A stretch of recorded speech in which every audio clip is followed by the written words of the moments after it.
Un concept qui va arriver très très vite, qui est un grand classique, c'est de pouvoir conditionner ses composants.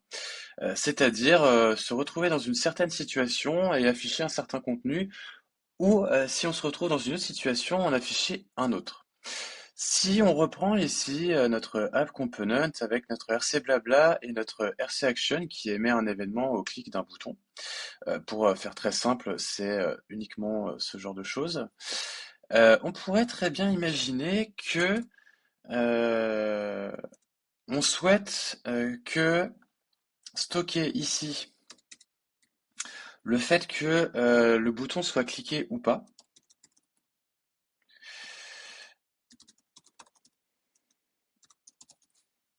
Voilà, donc c'est un writable signal.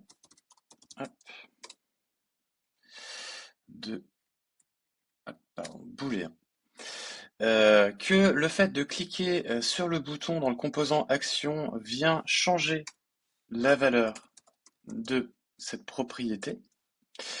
Et on peut tout à fait imaginer que tant que le bouton n'a pas été cliqué, on affiche blabla avec son contenu par défaut, ou bien on affiche notre composant blabla avec un contenu spécifique.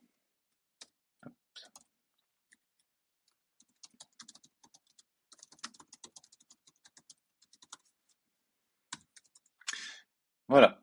L'idée, c'est de dire que à un instant T, tant que lui est à faux, que la condition n'a pas été remplie, j'affiche RC blabla avec son contenu par défaut, voilà, comme on peut le voir ici. Et dès lors que je vais cliquer sur ce bouton, hop, instantanément, j'ai changé la condition, la valeur de ma propriété.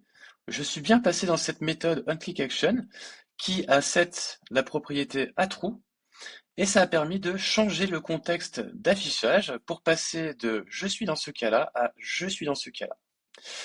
Si on rafraîchit la page, on recommence, on voit que tout se fait instantanément et qu'il n'y a absolument rien à faire. Là, c'est très simple. En fait, on finit toujours par arriver au cas true, la condition qui permet d'afficher cette seconde partie.